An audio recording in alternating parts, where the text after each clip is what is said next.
Sanibonani, welcome back to enye video. Ngiyabonga kakhulu ukuthi ungene. Thank you so much for your love and support. Ungakhohlwa ukuthi maka subscribe, please do so. Subscribe eli channel bese uya like ama video bese uyabuka nama ads ungawaskip. That helps us grow a lot. Thank you so much kubo wonke ke abawabuka ama ads. Ngiyabonga kakhulu guys. Asingene nodabeni ke luka Lieutenant General Bobaba Nhlanhla Mkhwanazi, Commissioner wamaphoyisa kwaZulu Natal, and no Minister wamaphoyisa ke uSenzo Mchunu na yonke ke idrama konke kuvelile okuye kwakhulunywa ke ngobaba uMkhwanazi about the minister being linked to some of the gangsters, you know what I mean.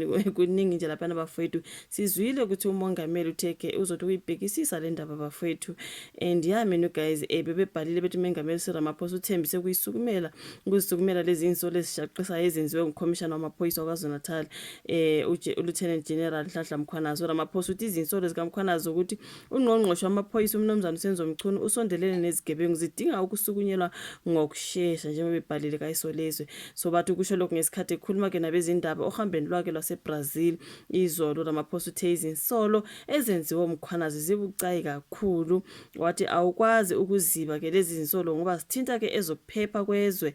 Into ethinta ezokuphepha ibucayi ke njengoba ke ithinta impilo zabantu. So ubaba Ramaphosa uthe ke uzoziphenya kahle lezi zinsolo uma efika kuleli, wathi ngizokuba ke nemihlangano nabantu abathintekayo bese nginquma ke ukuthi isiphi isinyathelo engizosithatha. Unobhala jikelele we-ANC uNomzana Fikile Mbalula uthe ngeke bathathe uhlangothi luka Mchunu ke. uMbalula uthe bafuna kwenziwe noma yiluphi uphenyo oluzoholela ekutheni ke kutholakale ke iqiniso.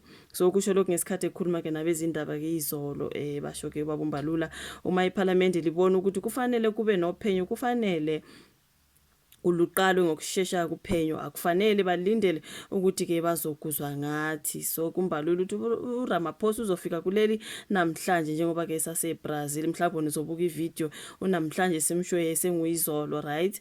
Uthe ulindele ukuthi uMchunu achazele uRamaphosa ngalezi zinsolo asolwa ngazo. Wathi nathi ke njengoba uHoli beANC uzosichazela, kodwa umuntu okubaleke kakhulu ukuthi amchazele uRamaphosa ngoba uyena ke owamqokela esikhundleni. So uMbalula uthe bafuna kuba Ramaphosa azisukumele ngokusheshsha lezi zinsolo azibekiwe ke ubaba uMchunu. Lezi zinsolo zibucayi zenza ukuthi sibukeke njengezwe elingenamthetho. Ngaphambi kwalokho inyunyana yamaphoyisa South African Policing Union isapho ibithe awayimangazi amabhomu adedweleke uMkhwanazi. Ukhulumela isapho umnumzana uLisiba Thabagale ekhuluma ke nabesiteshi sezindaba setelevision uthe manxusa uRamaphosa ukuba angenelele kulolu daba. Ngokujwayelekile izinkinga zalolu hlobo ke azivamile ukuvela kwabezindaba ngoba zithinta ke ezokuphepha kweze, kodwa ke njengoba sizwile izinsolo ezibhekiswe ezikhulwini eziphezulu ezifana nephini lika commissioner wamaphoyisa ezobulungiswa na lezi izinsolo ezibucayi, ngakho kufanele ke zibhekisiswe.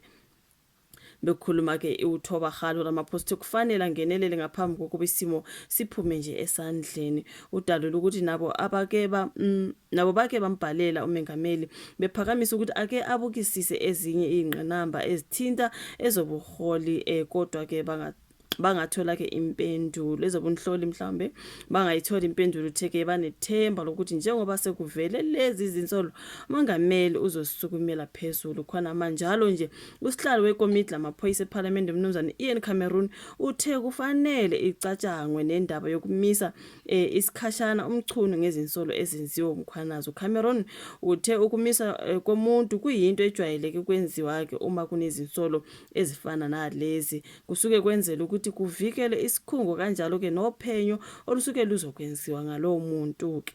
Uthe izinsolo ezenziwe uMkhwanazi zidwebe isithombe esicacile sokuthi ezobulungiswa kazinabo ke ubuqotho, yikho ke kubonakala kunzima kangaka ukuthi ubugebengu bucindezele.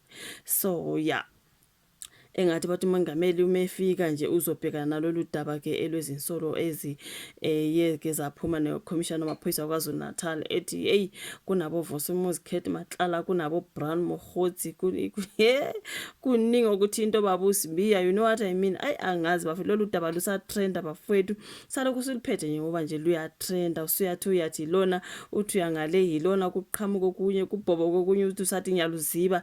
So hayi inzima le ndaba sizozwa sizwa-ke ukuthi kuthiwa utheni umongameli wezwe-ke yena after-ke sebuyile kwela seBrazil njengoba besho bafethu ukuthi uzobuyela ubhekisisa athi ukubona ukuthi angenze njani ngalolu daba-ke when it comes to the Minister of Police ubaba uSenzo Mchunu nezinsolo zokuthi wazana nabo Vusumuzi Khet Matlala ngathi-ke bamfanda kwathinti allegedly. So kuningi siyazi ukuthi lo Matlala nguye lo kuthiwa kwayelisoka likaTebogo Thobejane yena nonkosikazi wakhe baboshwa bobabili beboshela ukuzama ukubulala uTebogo Thobejane ukuthi-ke nawe mfazi Khet Matlala kanti nawe unazo lezo, you know what I mean hayi kuningi bafethu kodwa hayi sizwile sokuthi umama Mkhize nangu nawe uyathinteka zonke lezi hayi bhamu nani ezatholakala phana endlini kamama Mkhize. If you do remember sekuthiwa kutholakala ukuthi zazi ngeze inkampani ethile yakalovu Vusumuzi Khet Matlala. I'm like mama Mkhize, I think I saw this particular story mangakufundela sona kancane kuthiwa hayibo umama Mkhize na uyathinteka lana kubo Vusumuzi Khet Matlala ngathi hayi bafethu ithi ngifunde laphana ka News 24 bethi the cage of firearms seized from controversial businesswoman Shaun Mkhize's mention in November last year belonged to the flamboyant entrepreneur Vusumuzi Khet Matlala. The Portfolio Committee on Police has revealed ukuthi the more than 40 firearms including rifles and pistols were confiscated during a raid by the Hawks at the South African Police Service and the South African Revenue Services SARS on the businesswoman's mention in Durban's upmarket Ilalusha. On Sunday, KwaZulu-Natal Police Commissioner Lieutenant General Nhlanhla Mkhwanazi dropped the bombshells accusing Police Minister Senzo Mchunu of links to the underworld and meddling in criminal investigations. Okay, so kuthiwa all those firearms, I think isabona bafethu ukuthi kwatholakala lapha endlini kamama Mkhize allegedly kuthiwa let me see mangafunda la ukuthi on Sunday KwaZulu-Natal Police Commissioner dropped a bombshell, right? Mkhwanazi accuses the police minister of ties to the crime syndicate interfering with the investigations. He tied the minister to uMatlala, who scored a 360 million rand substandard and was embroiled in the Tembisa Hospital's 850 million fraud flagged by whistleblower the late Babita Dokaran. So can you see ukuthi there is just notifications are disturbing me. Ziningi izinto ukuthi into umama Mkhize nabo Matlala khona lapho bahlangana and the police minister. You would remember a few months ago SARS conducted a raid at Mamkhize's home, the owner of a well-known soccer club. During that raid, a whole cage of firearms was seized. All those firearms were registered to a security company belonging to one of that of Vusumuzi Khet Matlala. In May, Police Commissioner General Fani Masimula cancelled Matlala's contract, pointing out that his company, Imedicare 24, Tshwane District, should never have made it past the first round of the bidding process. Now, during the briefing on Sunday, Mkhwanazi revealed that Matlala's arrest on attempted murder charges led police to uncover through cell phone analysis a link between uMatlala, Nobran Mokhosi, and the minister. uMatlala, who is currently awaiting trial in the Kgoshi Mampuru Maximum Security Prison in Pretoria, is expected to appear in the Alexandra Magistrate Court on the 11th of July for attempted hit on his ex-lover and actress uTebogo Thobejane.